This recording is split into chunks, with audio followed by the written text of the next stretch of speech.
এই সিজনে কাঁচা আমের আচার তৈরি করে দেখাবো। 2 রকমের কাঁচা আমের আচার তৈরি করব। একটা তৈরি করব আমসত্ত্ব আর আরেকটা বার্মিচিলি আচার। এখানে 1.5 কেজি আম রয়েছে। 700 গ্রামের উপরে করে একটু 2 ভাগে ভাগ করে নিয়েছি। এখন এই যে দেখেন, আমসত্ত্বের জন্য 1 কাপ চিনি দিয়েছি, 1 কাপের একটু কম হবে চিনি দিয়েছি। আর বার্মিচিলি আচারটার জন্য 1 কাপের একটু কম চিনি দিয়েছি। যেহেতু এখানে 1 কেজি করে আম নেই, তাই 1 কাপের একটু কম চিনি দিতে হবে। এখন সামান্য লবণ দিয়ে, স্বাদ মতো লবণ দিয়ে মাখিয়ে 1 ঘন্টার জন্য রেখে দিচ্ছি। শর্টকাটে আমি আমের আচারগুলো তৈরি করে দেখাবো। খেতে কিন্তু ভীষণ মজার হবে। এখন এখানে একটা মশলা তৈরি করব।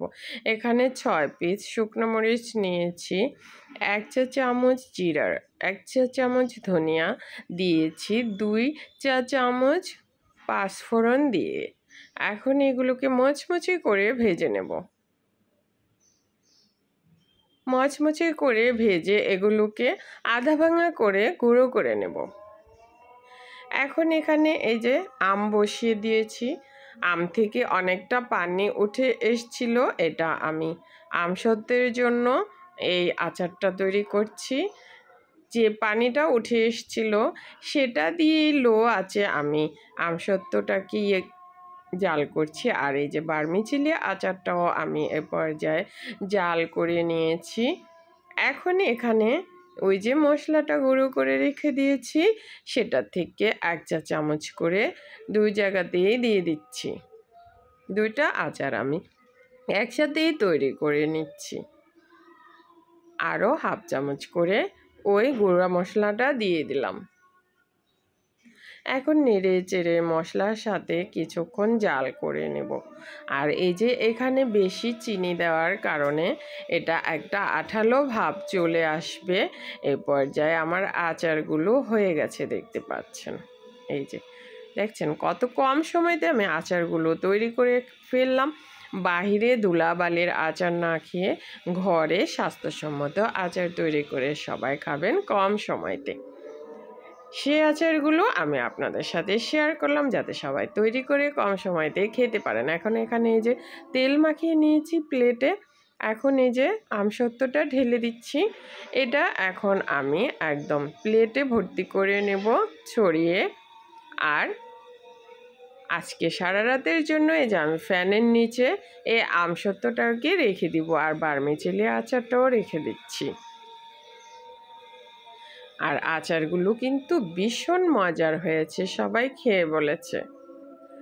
এখন এই যে দেখেন এখনই টেনে গেছে। এরপর আমি আচারটাকে সারা রাত ফ্যানে রেখে তারপরের দিন চুলাতেও টেনে নেব। গরম চুলায় বসিয়ে রাখবো, তাহলে আমার আমসত্ত্বটা সময় লেগে যাবে শুকাতে 2-3 দিনের মতো।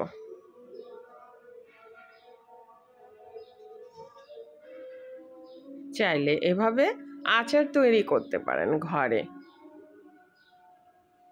আর যখন আমের সিজন থাকবে না তখন এই আচারগুলো বের করে খেতে পারবেন।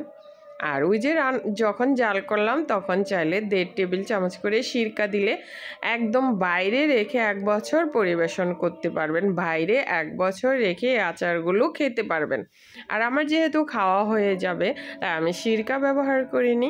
নর্মাল ফ্রিজে রেখেও এই আচারগুলো 5-6 মাস পর্যন্ত রেখে খাওয়া যাবে। এখন এই যে দেখেন আমার 3 দিনে আমি আচার আমসত্ত্ব শুকিয়ে নিয়েছি। আমার একদম শুকিয়ে গেছে, সুন্দর পারফেক্ট হয়ে গেছে। আমি চুলাতেও শুকিয়ে নিয়েছি, কিছুটা ফ্যানের নিচে শুকিয়েছি, কিছুটা চুলায় রেখে শুকিয়েছি। এখন আমি একটু কেটে নিচ্ছি আচারটাকে। আমসত্ত্বটাকে কেটে 2 ভাগ করে নিয়েছি। এখন এটাকে মুড়ে নিচ্ছি। দেখেন কত মজাদার, দেখতে কত লোভনীয় লাগছে না? আচারগুলো খেতেও কিন্তু অসাধারণ ছিল। এগুলো নর্মাল ফ্রিজে আমি রেখে দেব। যেহেতু আমি সিরকা ব্যবহার করিনি, আমি সহজেই কোনো কিছু ব্যবহার করি না। 1 বছর যদি রেখে খেতাম তাহলে ব্যবহার করতাম।